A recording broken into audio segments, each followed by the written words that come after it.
sekolintsika eny amin'ny Alamahintsy, tsy ilainay anakaiky ny sekoly ny teleferika. Tolona 13 mai 72 mbola lavitra ny ezaka hatratrarana ny foto-kevitra. Paikady adina amin'ny kolikoly tokony ho vita hatramin'ny taona 2024. Tompoko klasy tompoko vavy afaly tafaraka aminao indray ny tenako amin'izao takariva ny zoma 12 ny volana May taona 2024 izao miarabanao tonga soa indray ato anatin'ny fotoana ny fampahalalam-baovao manasanao ampanajana anaraka izany hatramin'ny farany. Vaovao politika avy hatrany no isataratsika ny fampahalalam-baovao fotoana izao anolorana ireo fanatsarana ny rafitry ny vomira maliotena misahana ny fifidianana sy ny tolo-dalàna momba ny lalam-pifidianana ho ny sekretera jeneraly ny antoko tiako Madagasikara androany tsy azo heverina velively ny dirana amin'ny tetezamita fa vao maika amotika ny firenena mila maneho ny fahavonona ny fitondrana satria efa miantso ny anantanteraina ny fifidianana avokoa ny rehetra amin'izao fotoana izao ho hiatran ny fanazavana havitra sy olondehibe Mateo Prince. Adevitreny rehetreny mikasika ny feo mandeha amin'ny firosonana tsy amin'ny tetezamita mizarazara ny olo-pirenena sy ny mpanao politika tokana nefa ny tanjona dia ny anarenana ny fiainam-bahoaka ho an'ny antoko tiako Madagasikara tsy miova ny fomba fijery amin'ny fomba hanavotana ny malagasy sy ny firenena dia ny firosona amin'ny fifidianana ihany. Mila maneho fahavononana amin'ny fanamboarana ilaina ny fitondram-panjakana mbola manana enim-bolana mahery isika ahafahana mijery ny vahaolana. Raha misy lalàna tiana hovaina amin'ny lalam-pifidianana raha manana fahavononana ny eo amin'ny fitondram-panjakana dia arosoa izay proposition de loi zay. Efa nanao proposition de loi zao zay aty amin'ny fanoherana dia lanininy eo amin'ny assemblée fotsiny zay. Raha misy fanatsarana ny rafitra eo anivontsena iny na ataontsika hoe fanatsarana mba hanana ny fahaleovan-tena mivantana fahaleovan-tena malalaka dia tsy mila miroso tetezamita akory zany fa afaka atao zany mialohan'ny fifidianana. Ka zay zany tsy mieritreritra mihitsy amina resaka hoe tetezamita satria meopodika ihany ny firenentsika ary tsy tombotsoan'ny voaka malagasy zany. Maninona moa zay atao anivon'ny antoko tiako Madagasikara manana rafitra anaramaso ny fifidianana. Maninona ny FFKM efa miroso anaramaso ny fifidianana. Dikan'izany ny rehetra efa vonona hiatrika ny fifidianana io maninona ny fitondram-panjakana tsy mampiseho fahavononana mihitsy amin'ny fifidianana na dia mifametrahana ny daty. Efa nydrehetra mitaky ny tokony hirosona amin'ny fifidianana isan'izany ny FFKM ny firaisamonim-pirenena sy ny antoko maro isan'ireo nitondra ny heviny momba io tetezamita io ny avy amin'ny vondrona Europeanina. Nireo maso ivory eo miteny fa mila ajaina izay demokrasia manaja ny lalam-panorenana izay tsy mandeha irery zany ny antoko tiako Madagasikara reny valy teny diplomatika ary nanampy fanazavana izy fa ny position raisiny dia manentana ny fiaraha-miresaka sy fiaraha-mentana izy fa izy tsy manentana mihitsy tsy nisina tetezamita ary ny mafisiko hoe tsy mandeha irery zany ny team manao an'ny élection satria ny antony ny FFKM ka vonona irotsakatsehatra no andromason'ny fanaraha-mason'ny fifidianana dikan'izany ny rehetra zany mieritreritra fifidianana fa raha ohatra indray kosa hoe fahasahirana ny firenena mihitsy ny fahasahirana ny vahoaka malagasy ny ilaina tetezamita alefaso ny fifidianana satria tsy vahaolana zany ny antoko ty afaka mitondra vahaolana ho an'ity firenena ity fa aloha andeha ny fifidianana dia hitantsika eo no andaminana amin'ny firenena rehefa. Maro amin'ireo malagasy amin'ny lafy valon'ny nosy no efa miandra ny fifidianana isintonana Madagasikara anatin'ny antsana. Tsy ho tanteraka nefa izany raha tsy misy ny fifidianana mangarara sy madio tsy toy ny tamin'ny 2022 feno osoka. Fa endreny mpitondra ny onona ny tena fitiavan-tanindrazana ka hamoaka ny datim-pifidianana sy hanadio ny tokotany ilalaovana no andrasany rehetra. Araka izany dia niompana betsaka tamin'ny resabe voizindreo mpanao politika sasany ametrahana rafitra tetezamita ny fandaharana miara-manonja tamin'ity androany ity. Nambarandreo mpiantsehatra fa tsy tokony ho voafitaka ireo hampitady toerana ny malagasy ary mbola mitohy ny fanoratana ny anarana ao anaty lisitra mpifidy siasina Andriamalala sy mbola avatsara. Tsy ho zakany vahoaka intsony raha mbola hiditra anatin'ny rafitra tetezamita isika ireo mpiantsehatra tao anatin'ny fandaharana miara-manonja androany. Mazava mantsy fa fitiavan-tsezandreo olom-bitsy no ataon'ireo mpanao politika sasany ireo mpiantsehatra. Fitiavan-tsezan'ny olom-bitsy zany izany tetezamita zany. Zany tsy anaketsika. Ny mpanohatra indrindra fa ny atoko tim zay atoko matanjaka indrindra eto Madagasikara atoko dia tsy anaiky an'izany ary mazava fa tsy afaka atao ny tetezamita. Ratsy manaiky ny atoko matanjaka eto Madagasikara. zany hoe ny tim zany rehefa tsy anaiky ny tim de tsy afaka atao mihitsy zany transition zany ary ianao koa nge raha mihainy etetany vahoaka e mihainy resaky ny vahoaka e na ny anaty bus ianao na ny atsana taninany ianao na amin'ny Facebook io amin'ny tambazotra rehetra tsisy makatsakan'zany teteza mihitsy zany ke ny vahoaka efa maika anova ny fenany anova ny pejy efa maika am'zany hoe fifidianana zany ary verinany ny fahefana tsy maintsy miverina ny vahoaka ny fahefana satria ny vahoaka no andre manjaka ny vahoaka no andre manjaka izy ny tompony fahefana dia voatapotra afaka volana vitsivitsy isa ny fitondrana izao fanjakana zao dia aloha iverina amin'ny vahoaka le fahefana de izy no ametraka n'izay olona zay tia ndray hitantana ny firenena zay apiakatra ny fahefa vidiny anao ny fotodrafitrasa ary ampandroso ny fireneny mba hianatra somatsara ny zanany mba ho vita ny lalana mba ho salama tsara izy ary mba ihany kio zany mba hiadampinaritra ny vahoaka malagasy ataotry ny mpitondra ny sezany dia atao avokoa ny fomba rehetra ifikirana ny sezany ataotry ny mpitondra any filomarika ravana manana kosa no antony io resabe mandeha io io kosa ireo mpiantsehatra hafa gita fa tena miroborobe président Ravalomanana de tena hoe inona ndray le andretrena azy hoe angataka andreo transition vomaika maty malagasy zay sakadimiko satria zao le izy efa manina ty izy efa tena fa raha oarina amin'ny olona de fa olona komatsika fa ho velomina fa mila professeur fa miandro fivelomana ohatry ny ombotsika ohatry ny ombo diridiry fotsiny maso fa tsy mahita tsy tafahitsy ohatry ny ombo maty azonao mahita fa miratra fa tsy mahita efa tsy mahitsika tsy olona le olona de mbola asianao transition satria raha anao transition kato mba manontolo mbola ametraka ny staffny ametraka ny sy ny tany de mbola lany tokony afambolena ray taona azonao de rehefa atreo vo ipetraka de rehefa atreo mbola mandany ray tena ataoko hoe ray volana taona sy tapany tarestomatapa Madagasikara vo maika raha eto misy azy vo maika mitontongana aza manaiky an'izany raha olona fa tonga de tena ina hoe inona ratsy tena tetika maloto ataon'naniny azy fa tena tsy manaiky an'izany maika fotsy vatana Madagasikara fifidianana tsy ho voarebireby amin'ny fandimetsyaina sy fanodikodinan-tsaina maro ny malagasy ho kosa ny mpanao politika de tsy maintsy misy ny fifidianana satria ny lalam-panorena no na raha atsika de hoe tapitra ny mandan'ny filohan'ny repoblika de tsy maintsy miatrika fifidianantsika ka mba tsy ho tapohany hoe raha pitso rafaka pitso amoaka daty izy de ho teriny fotoana de izay ny antony iomanantsika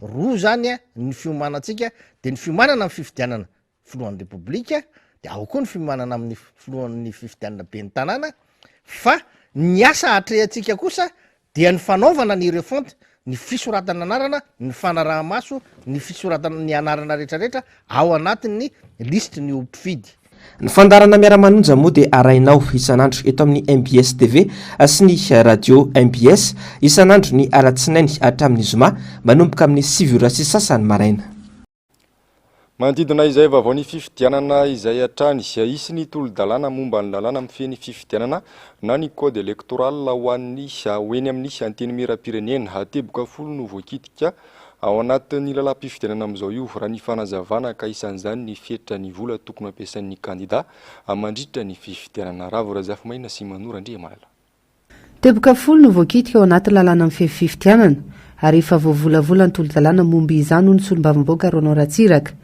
nambarana fa isanoko tiana amin'ny ohatra ny fetra ny vola ampiasaina ho an'ny kandida sy ny famaritana mazava amin'ny fampelezan-kevitra milon'ny fotoana malahelo ny tena koa rehefa mahita ny antoko politika maro sy vonotron'olona maromaro manambara fa tsara ny idirany tsika amin'ny tetezamita 20 taona zao nanaovako politika tsy nitsatra lany solombavamboaka be ny tanàna solombavamboaka na ministra ihany koa dia tiako ambara amintsika fa zavatra ho an'ny vahoaka malagasy sy tsara ho an'ny firenena foana no tokony fanapa-kevitra voizina ka raha miresaka tetezamita zany dia miala tsiny miala fondro fa tsy mitsinjo ny vahoaka malagasy sy ny firenena malagasy zany fa fatatsika ny dikany tetezamita dia fiadivana seza ary anao ampimamba ny toe-karena dia vao maika miato ny fiarah-miasa amin'ny fianakaviam-be raisam-pirenena sy ny sisa tsisy zavatra mahasoantsika ny tetezamita fa ny antony mahatonga ny zareo ihany koa miresaka momba n'io dia tsotra le fanambarany Andry Rajoelina niaraka tamin'ny mpiara-miasa aminy hoe sahirantsika fa na ino kidona na ino kiatra na amin'ny fomba zay hitantsika na tsy mety na mety dia tsy maintsy lany premier tour Andry Rajoelina zay fanambarana zay loza ho an'ny firenena ary zay no natonga ny zareo nanambara tsy maintsy tetezamita fa tsy midika hoe hitrifana le fitondrana dia aty amin'ny mpanohitra anao zavatra tsy mety na hanoro lalana tsy mety. Tsy misy tombontsoa ny vahoaka malagasy ny fidiran'ny firenena ao anaty tetezamita akoa tsy azo ekena ho ny fanazavany. Faly ako fa maro ny solombavam-bahoaka zany manaiky hoe ty misy volavolan-dalàna anitsy ny commission électorale nationale indépendante article anankifolo monja farafabetsany anitsintsika anazy dia amin'izay fotoan'izay miverina ohatran'ny CENI tamin'ny 2013 ny CENI zany hoe tafiditra anatinao ny mpanohitra tafiditra anatinao ny olona manana traikefa amin'ny fifidianana satria ankehitriny ny olona mitantana ny CENI dia tsy manana traikefa amin'ny fifidianana satria ohatra fotsiny tsisy lalàna mifeny pré-campagne donc zany afaka hovaintsika koa ny code électoral ifeny pré-campagne fa za tsy teresaka an'izany fa aleo zavatra anankiray tsotra ny resana fa ny zavatra sarotra andro hafa antsika miresaka anazy. Ankoatra ny fandalovana lalàna amin'ny fihtetebolam-panjakana ho asy-pantsiana adisan'ny zava-dehibe andalo any anivony anteny miram-pirenena ihany koa amin'izao ny volavolan-dalàna mahakasika ny fifidianana. Lafomba vahoafa kosa indray ahina mafy ny mety fitotongana ny vidiny vokatra lavanila eto Madagasikara Tsoatsy ahony solomam-bahoaka Roland Ratsiraka androany anambara ny fahafantarany fikaroham-baolana nataon'ny fanjakana momba ireo tatsaha ary ahina ho mafy ny fiantraikan'izany amin'ity taona ity ho an'ireo tatsaha vo hanomboka fiotazana ho ny fanazavany. Ravirazafimainina sy Manorandria Malalatrany. Efa lalina loatra ny aretina nahazo ny siapiariana lavalina ho ny solombavam-bahoaka Roland Ratsiraka. Nambarana andritra izany fa ina mafy ny mbola hinany vidin'ity vokatra ity isan'ny mampalaza ny Madagasikara nefa loza mitatao an'ireo tantsahatrany nefa ny vokatra izany ny fanazavana.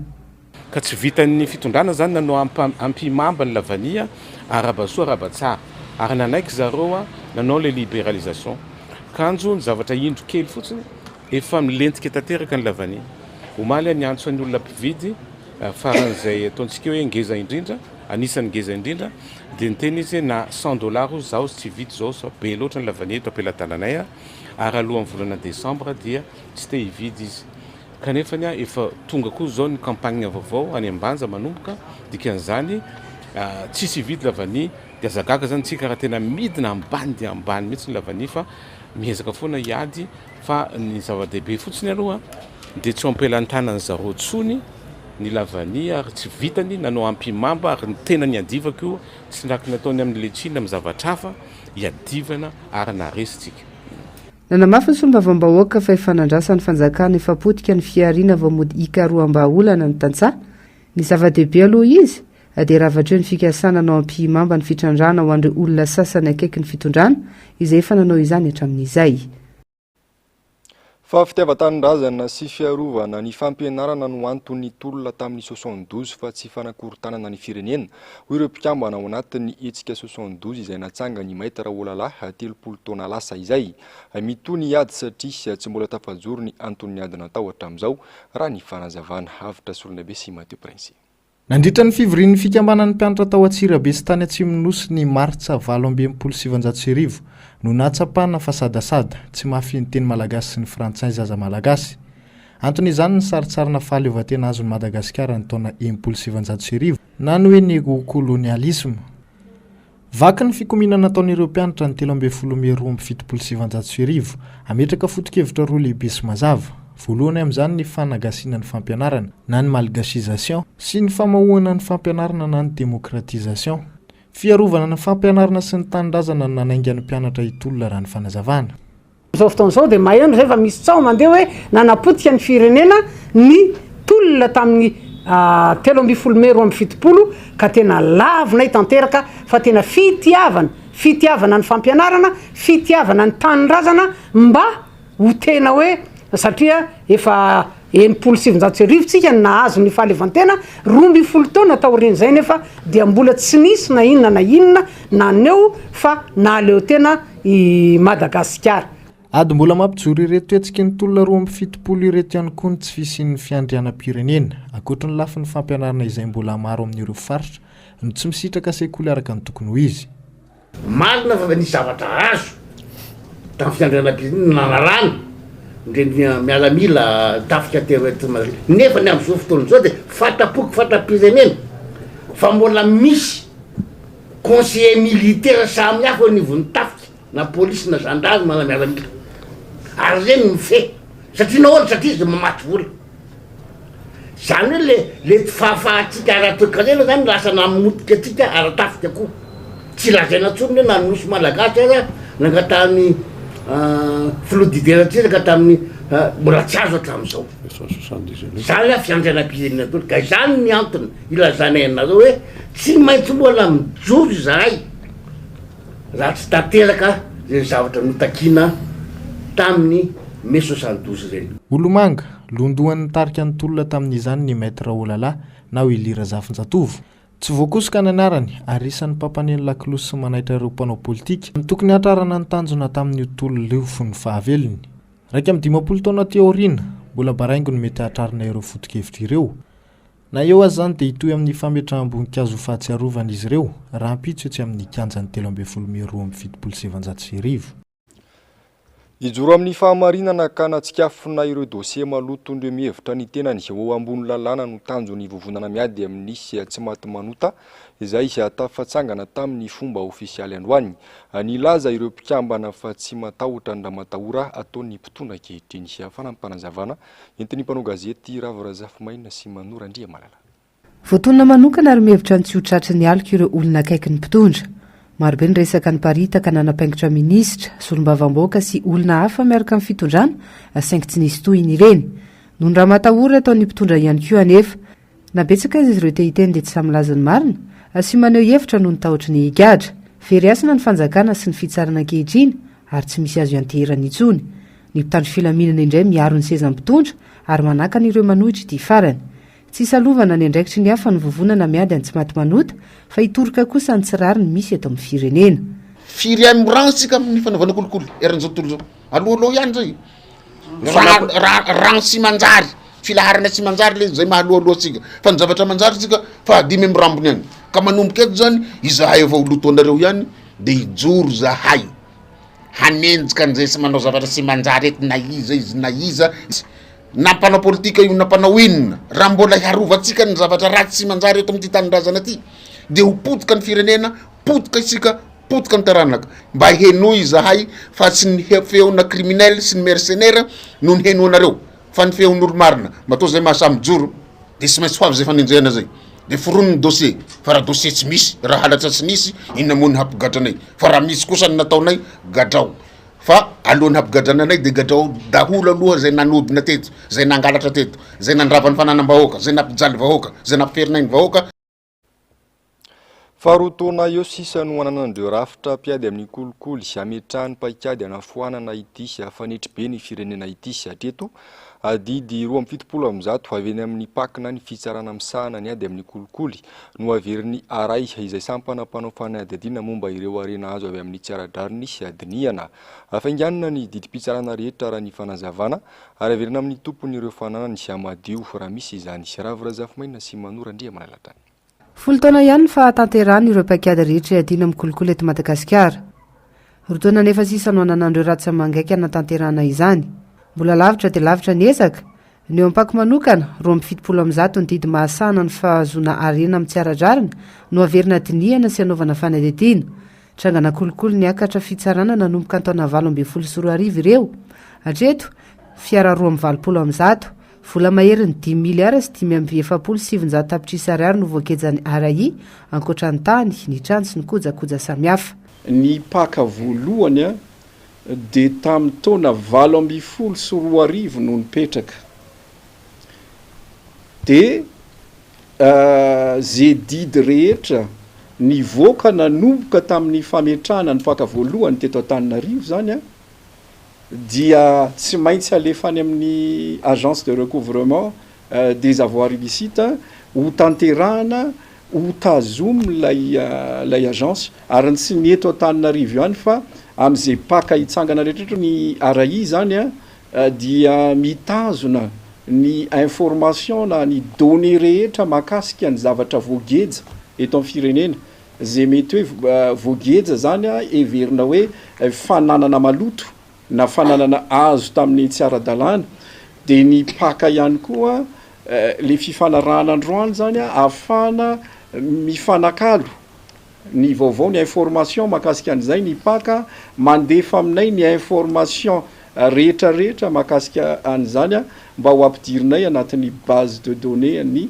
agence de recouvrement ho ampiasaina araka ny ilaina azy. Vita sy ny androany fifanaraha-piara-miasa eo amin'ny RAI sy ny PAK fametrahana fototra amin'ny asa tao no tanjona ary anafanganana ireo didim-pitsarana rehetra hatreto anefa mbola mampana ny anatanterahany zany no nitsindry ataon'ny mpitondra amin'ireo rafi-pitsarana misy amin'ny ankapobeny raha teo olo-panjakana ambony ary olona akaiky ny mpitondra no tena voatonontona homana kolikoly.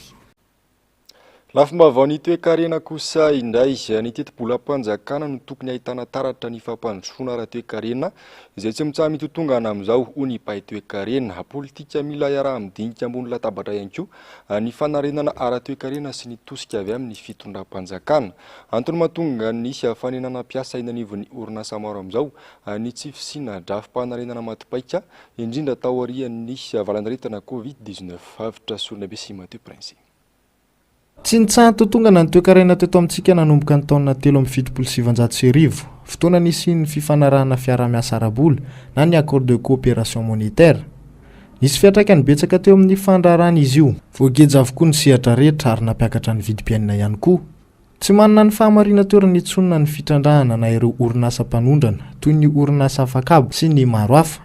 Manana anjara lehibe amin'ny fanarenana izany anefa ny fanjakana misy amin'izao fotoana izao. De mila réflexion am'izao zay l'économie endogène mila réflexion inona zavatra tokony hisy eto io atsika zany zao rafi-panjakana misy ny assemblée nationale feom-bahoaka nentinao rehefa nifidy ny président ny tenen'ny fiany satria fanajany any hoe ny honorable présidente ny assemblée nationale ny député sika rehetra nifidy 100% de nahoana ary zareo tsy afaka hanao 100% réflexion hanatsara ny toe-karem-pirenetsika asanazonareo zay zavatra tiako pasena zay dia rehefa mivoaka zay dia tokony ny loi de finance no misy ahitana taratra hoe misy mitodika any amin'ny fanatsarana toe-karena tokoa atsika ndresaka décentralisation tsy problème fa les lois de finance tokony hipetraka hoe rehefa tena mpandroso ny faritra mba lasa 30% ny vola mandeha any amin'ny fonctionnement fa taloha le izy 3-5%. Donc lasa cas isolé zany any amalikona zany raha ohatra am'izao hoe tsy victime ny problème macroéconomique ny unité de production tsika. Mizaka antserany ny orinasa voatery miroso amin'ny fandroana ny mpiasa tsy mipetraka mazava ihany koa ny fanarenana ara-toe-karena. Tafiditra anatina phase-na récession toe-karena malagasy am'izao dia rariny miaro tena ny entreprise dia tsy maintsy manao compression de personnel licenciement technique. Ao anatin'izay ve afaka miatrika an'izay koa nefa ny fanjakana satria ny licenciement technique reny zany misy tokony fanampiana ny olona licencié amina zavatra maro afaka miatrika an'izay ve ny entreprise sady miala fosiny am'izao le olona inona ny politique de relance atao hoe post Covid misy politique de relance azo atao tadidiko tsara fa ny fotoana ny kabariny ny fotoany fanjakana am'izao nametraka hoe eo amin'ny 1045 milliards d'ariary budget post-Covid ho ny firenena dia misy 40 millions d'euros financement privé irelancevana ny toe-karena zany tokony mendrika débat amin'ny sehatra ny chambre de commerce amin'ny GEM FIFPAMA mise en œuvre an'izay resak'izay mizaka mivantana izay fitotongana ny toe-karena izay ireo mpandraharaha mbola manjavozavo nefa nitosika avy amin'ny fanjakana raha tsy milaza fa tsy ny karama farany ambany izay tsy voahazatra amin'izao. Mitombo izay tsy izy araka izany ny asa tsy ara-dalàna endrehetra eny satria miezaka ny mivelona sisany malagasy fa tsy miary intsony. Fatampoka tamin'ny mpitantana ny sekoly katolika iray etsy anala mahitsy ny fahafantarana fa andalo eo ambonin'ny sekolin'izy ireo ilay tetikasa teleferika ny fanjakana ny 7 mety eo vao nisy ny didim-panjakana tonga teo amin'izy ireo ary efa nisy fandrefesana nataon'ny teknisiana ny ampitson'io fanafoanana io didim-panjakana io no angatahany sekoly satria hiteraka voka-dratsy ho an'ny mpianatra izany Ravirazafa Maina sy Manora Andriamalala.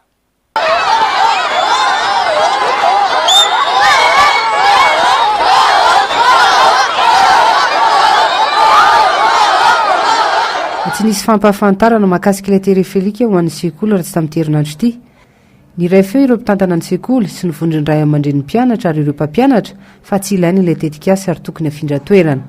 Tampoka no nahalalana fa handalo eto amin'ny faritry ny sekoly ny tetikasa teleferika araka ny taratasy voarainay avy amin'ny fitondram-panjakana izay manana ny référence 45 PRH bar SENVH bar 2023 ny siviny fahasiviny volana May 2024 lasa teo. Nisy teknisianina tonga teto laza fa hanao fandrefesana ny fampandalovana ilay zotra eto ny Alarobia 10 May teo. Marihana fa manana ny rafitra mifehy azy ny sekoly katolika dia ny sekoly sy ny mpiara-miasa aminy ny communauté izay mitantana ny sekoly ny fiangonana katolika eto an-toerana ny DIDEC sy ny DUNEC ireo rafitra ireo anefa dia samy tsy mahafantatra izao zava-misy izao. Lavinay marindrano ny fampandalovana io zotra teleferika io eto ambonin'ny faritry ny sekoly sy ny fametrahana pilona manakaiky ny sy miankina amin'ny faritry ny sekoly. Maro ny fanelingelenana atelaka io foto-drafitrasa manakaiky ny faritry ny sekoly io toy ny fanakorontanana ny fiainan'ny fivartoana sy ny fitonina izay fepetra fototra taky ny fanabeazana ireo ankizy sy tanora-beazana eto amin'ny sekolitsika sy ireo sekoly hafa manodidina ihany koa. Efa maro sahady ihany koa ireo ray aman-dreny naneo ny fitarainany amin'ny fanasokazina ny fametrahana ny fitaterana eo ambonin'ny sekoly ho loza mitatao ho an'ny zanak'izy ireo. Manodina telo amin'ny 27 eo ny isan'ny mpianatra tandindomindoza mianatra atao amin'ny sekoly katolika. Efa misy ny tigana ataon'ny tompon'andraikitra amin'izany ny tetikasa. Efa nieritreretinay ho atao satria décret moa zany efa tonga aty aminay. Ataoko hoe efa eo anivon'ny fanjakana mazava matoa décret tonga aty aminay dia mianatona ambonimbony kokoa annulenay izay décret zay tompony efa nieritreretinay ho atao. Fa manoloana ny zava-misy satria tsy fantatra na amin'ny ora fafiry no atongavany anomboka ny asa tsy fantatra dia izay no nanomboka nametrahanay ny banderole fa efa mihevitra izay ny annulé ny décret io. Tsy nailona feo hatreto ny tompon'andraikitra misana ny fanamboarana ny teleferika baiky midina avy hatrany no miatra amin'ireo voakasika izany. Tony tsy azo ivalozana satria didim-panjakana arahina akaikeny ihany moa ny toy ny rara.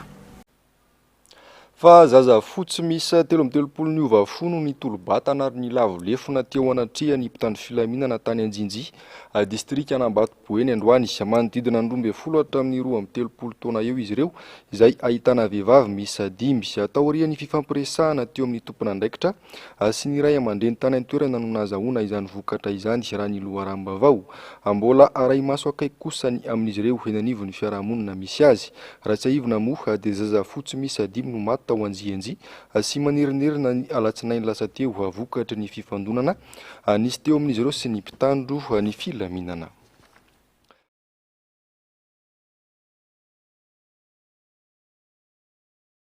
Naomendrika andrafitra ny ekipa pirenena malagasy amin'ny taranja karatedo amin'izao fotoana izao aneo anivon'ny federasiona mbola tsy manana izany ekipa izany manko ity taranja ity ka antony hametrahana ny sivana mifanaraka amin'ny fepetra takiny ny raisam-pirenena mba tsy hitsanga menatra amin'ny hafa ho ny filohan'ny federasiona tamin'ity androany ity avitra Solonaibe sy Mateo Prince. Lalao iraisam-pirenena maro no miandry ny mpikatroka karatedo amin'ity taona ity akaiky indrindra amin'izany ny fiadinany amboaran'ny Afrika sokajy kade junior ary senior Ankoatr'izay ny fananganana ny ekipa pirenena ao anatin'ny fanarahana ny fipetra vaovao napetraky ny federasiona iraisam-pirenena. Nahazo fanasantsika avy amin'ny UFAC Fédération Africaine ny anatrehantsika ny championnat d'Afrique izay atao any Casablanca Maroc amin'ny 10 au 20 août. Ny asantsika izay efa napetraka dia tsotra fotsiny ihany ho an'ny atleta. Ho an'ny atleta dia mila mamoakytsika équipe nationale. Ny amin'izao fotoana izao ny Fédération mondiale dia nametraka fa misy le classification an'ny atleta, zany hoe misy point azo amin'ny fananana iraisam-pirenena izay fananana officialy. Izay ihany koa no apetraka tsy maintsy apetraka aty amin'ny Fédération nationale, azahoan'ny atleta ihany koa an'ilay point izay ahatonga azy ho équipe nationale rehefa avy eo. Ny soron'ny Fédérasiona Afrikana ny karate ihany koa ny sazina mpiato ny Fédérasiona Malagasy tsy afaka nandray anjara tamin'ny lalao iraisam-pirenena noho ny fikorontanana tao anatin'ny Fédérasiona ihany. Ny alatsinainy teo no niverina amin'ny laony ny fandraisana anjaran'ny Madagasikara. Ilay fifidianana tao anatin'io fanesorana ny sazitsika io dia ny faneken'ny iraisam-pirenena fa ilay fifidianana tamin'ny volana Oktobra 2024 izay nalany aho filohan'ny Fédérasiona, iny ihany no nanaovana ny fankatoavana. Zany zavatra zany dia fametrahana ny hoe tsisy zavatra diso akory na lalana tsy nety nataony assemblée générale ny Fédération ny karate do matoa nahazo fankatoavana izay rehetra izay. Fantatra ihany koa fa ny 20 hatramin'ny 7 Aogositra 2024 izao no hiatrika ny ady ireo mpikatroka karate do mandritra ny lalao nosy. Voninahim-pirenena no arovana sy entina, indimy izay nisy ny fampivondronana ho an'ireo mpikatroka ary manodidina ny 700 izy ireo ny voatsonga ho solotenan'ny Malagasy mandritra ny JOI 2024. Zazalahy kely 200 isa no natao didipoitra tao amin'ny boriboritany fadimy sy omaly sy androany. Fiara-miasa tamin'ny vokovokomena teo anivon'ny boriboritany niaraka tamina fikambanana iray izay misahana ny sosialy sy ny kolotsaina sy ny toeram-pitsaboana iray ao Ambatomainty. Hanala ny fahasaranana ireo ray aman-dreny no tanjona tamin'ity hetsika ity. Ravorazafimaina sy Manorandria Manala. Rehetsirery farafahakely ny volalany amin'ny forazazy iray miaraka amin'ny fanafody. Eo ankoa nefa ny kilalao. Tafakatra ny tapitrisa ny volalany amina azo avanjaza iray, saingy tsy rehetra no manana fahafahana anao izany. Zaraza misy ny fanaovana didipoitra faobe. Na afaka aloha le fahasahiranany, afaka tanteraka dia niazakazako izay nankaty namonjy ny fohy be. Ny tanay teny amin'ny fokotany teny aminay teny dia hoe misy ny fohy be. Dia nanantona anay ny président pokotany dia hoe nareo hoe mazoto raha anao didipoitra maimaimpona. Dia nanantony izay nanoratra anarana amin'ny président pokotany dia niazakazako izay nankaty. Tena mahafinaritra zany le zay mba an'le saram-babe-bahoaka satria sahira dia ialana amin'le hoe falehibe ny ankizy vao atao asoavana indray dia tsara raha misy ohatr'izao. Sitranay zany le mba izay mihitsy le avantage amin'le zay mba ialana amin'le vola aloha satria efa lafo dia lava raha ohatra anatona dokotera manokana amin'izao. Mila fikarakarana manokana ny zaza orin'ny forazaza ho ny mpitsabo mba hisorohana ny fahasarotana raha sanatria misy zany. Ny fadiovana zava-dehibe orin'ny didipoitra izany hoe mila ampandrona foana ny zaza eo manomboka amin'ny afaka 2 andro eo zany amin'ny rano avy nampangotrahana mihitsy dia mila mandro foana ny zaza isan'andro mandra-pamainan'ny ferin'ny zaza dia zay ny zava-dehibe voalohany indrindra. Misy koa zany fanafody afaka ampiasaina ho an'ny saositra irovana le fery tsy hanonitra. Nojerena manokana ireo ray aman-dreny sahirana tato anatin'ny boriboritany fahadimy. Anjarany fokotany kosa no nandreny anaran'ireo zaza natao didipoitra. Manampy ho an'ny sahirana izahay ireo izay sahirana zany dia nalaina dao le isaky ny fokotany mba manamaivana ny ireo ray aman-dreny sahirana zany satria hitantsika fa manao didipoitra amin'izao fotoana izao efa tena lafo dia lafo izao. Le fikambanana zany dia le ADCS. Io association zany dia manampy ny olona sahirana tahaka an'izao didipoitra faobe izao. Tamin'ny herintaona zahay dia fanampiana ho an'ny ireo sahirana.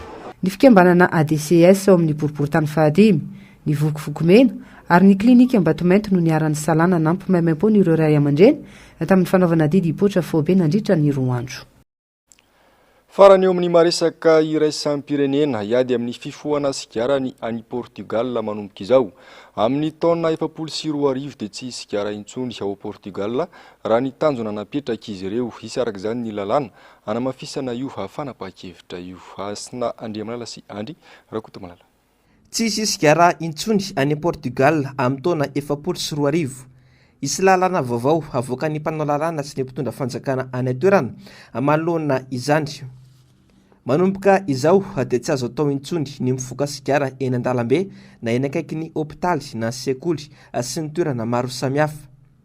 Izany rehetra izany natao dia mba hananana taranaka tsy mifoka sigara sy midoroka zava-mahadomelona amin'ny taona 2024. Izy kosa ny fanatsarana ilay lalàna ivoaka tsy ho ela amin'ny taona 2024 ka aorin'izay vao ho fantatra na ho tratra na tsy ilay fandrarana tanteraka ny sigara sy ny zava-mahadomelona amin'ny taona 2024 any Portugal. Atony mahazatra dia ny fandaharana ona marina sy ny Global News no arainao avy hatrany aorian'izao fampahalalam-baovao izao. Aorian'izay kosa ny horonan-tsarindray miseho mitondra ny lohateny hoe Eville Didreza ny sampana fampahalalam-baovao mamy fotoananao amin'ny rahampitso indray. Velomary tompoko.